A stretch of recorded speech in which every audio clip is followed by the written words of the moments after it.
Wake up, Sharks fans. It's game day. What's going on, everyone, and welcome back to another episode of Sharks Latest. I'm your host, Jimmy, here to bring you everything regarding your favorite hockey team. If you can't get enough of Team Teal, hit that subscribe button below and you'll be part of the family. And don't forget the notification bell as well. So Sharks play tonight, y'all. It is game 77 of the season. It is the final game of the homestand before the Sharks travel for a one-off and then come back home to the tank. Sharks will be playing the Edmonton Oilers tonight. Puck drops at 7 p.m. local time, San Jose time. And this will be the fourth matchup of the season and final matchup of the season between the Oilers and the San Jose Sharks. Once again, y'all, don't get mad at me for repeating the same thing. Every game's a playoff game going forward, and this is no different. This is a tough team that's been playing pretty good all season and as of late, even after they dropped, or I shouldn't say dropped, but even after they lost Leon Draisaitl to a pretty significant injury, their offense seems to be clicking on almost all cylinders still. So Edmonton leads the season series 2-1. Okay? They won the last matchup 5-3. Now that's a common theme here in the Sharks and Edmonton matchups, and well, maybe a common theme with a lot of teams playing the Sharks is they typically get a decent amount of goals on the Sharks, and that was the case in the three matchups with Edmonton. So another big thing I wanted to point out was every home team won in their matchup. So Edmonton won 2 games out in Edmonton. San Jose won the 1 game that they won at the tank. So maybe that's good signs to come that the Sharks will be rocking tonight at the tank, securing themselves at least a point, if not 2 points with the victory, y'all. But Edmonton is still in first in the Pacific Division. They have 88 points, currently tied with the Vegas Golden Knights, who have been on a tear kind of as of late as well. One thing I like to point out is that Edmonton will be playing back-to-back road games. So that's big. They went into overtime last night. They did lose. They picked up a point last night. But nonetheless, they did play a little bit of extra hockey. I think it was like 35 seconds into overtime. The game was over. But nonetheless, you do see a team that is playing back-to-back games, a team that is playing back-to-back games on the road in 2 different cities and 2 different stadiums. And whether you want to, say it was something that's going to benefit the Sharks or not, well, they did have to play a little bit of extra hockey last night, too. We'll take anything that can help ourselves out in any way. So Edmonton has scored 13 goals against the Sharks in their 3 meetings so far. Big one of those is going to be power plays. Well, because Edmonton is still the top percentage power play team in the league. So it's easy to say that the key to winning against the Edmonton Oilers tonight, of course, try and slow down their offense best you can, but let's play mistake-free hockey, okay? I get it. There's going to be turnovers. There's going to be giveaways. But as of late, there has been a few games where the Sharks have had some silly penalties that have put some players in the penalty box, put themselves at a disadvantage, and allowed the other team to either gain momentum, score, or just keep the puck away from the Sharks to not allow them to get into the rhythm that they need to get into. So that's the key to tonight's game. Limit the power plays. If you can allow no power plays to Edmonton, that would be fantastic. But nonetheless, limit the power plays. And then when we do get on the PK, if we get on the PK, just like I touched in yesterday's video, I'd like to see a little bit more aggressiveness on the PK.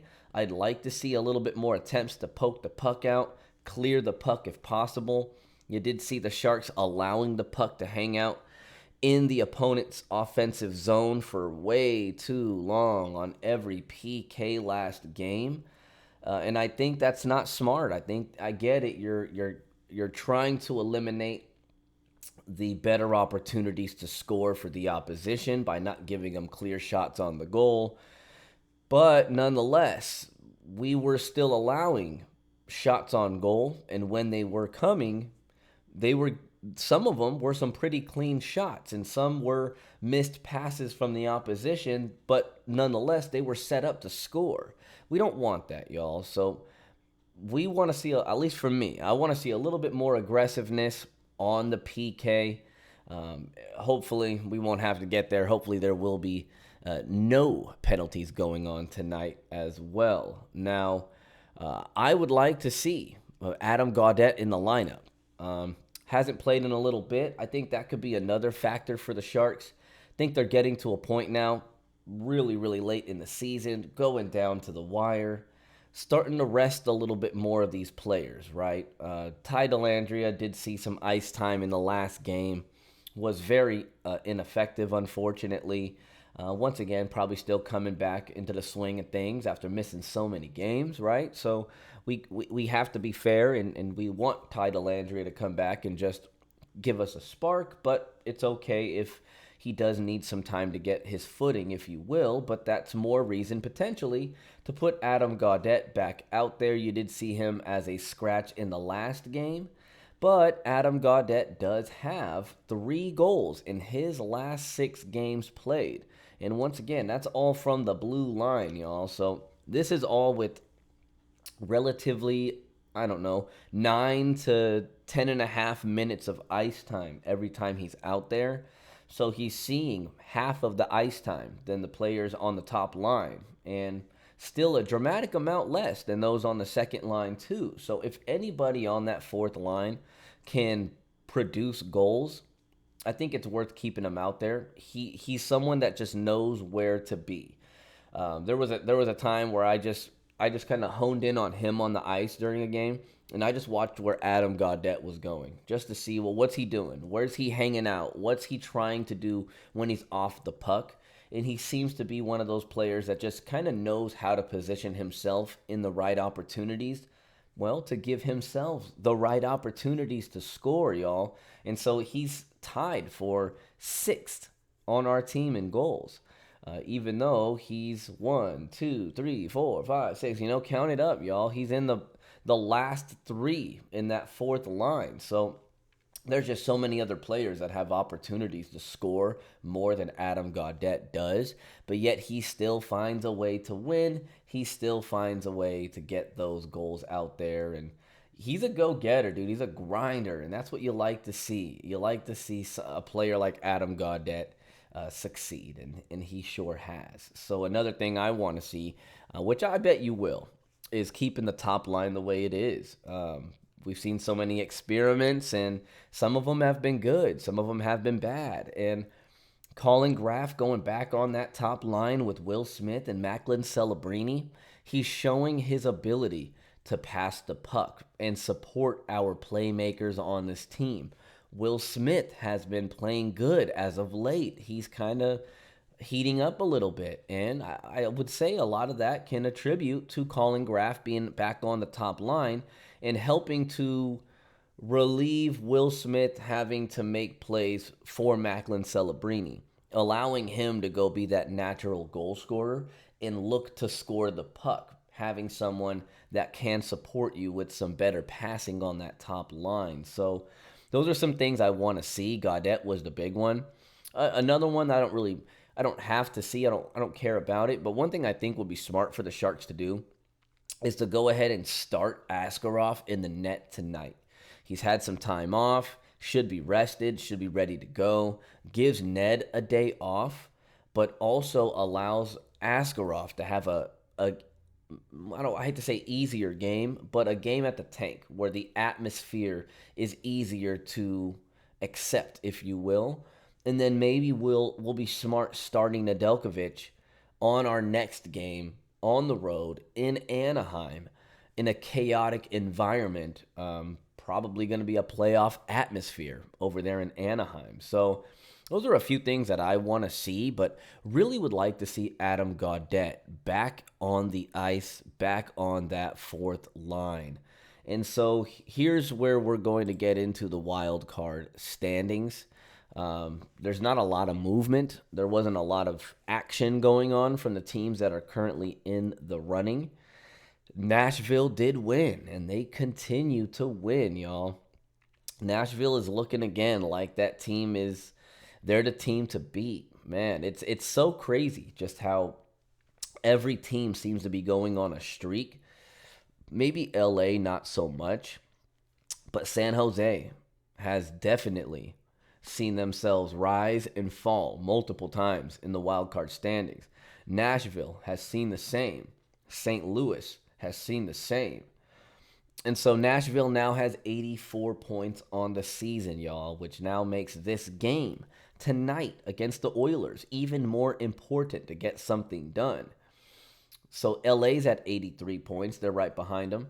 And then here comes San Jose at 81. So we have a little bit of that difference, but the Sharks didn't play a game. So Sharks still have more games to make up, still more opportunities to get some more points. So there's that glass half full mentality, y'all. But Sharks need a big win here. Sharks need some points tonight.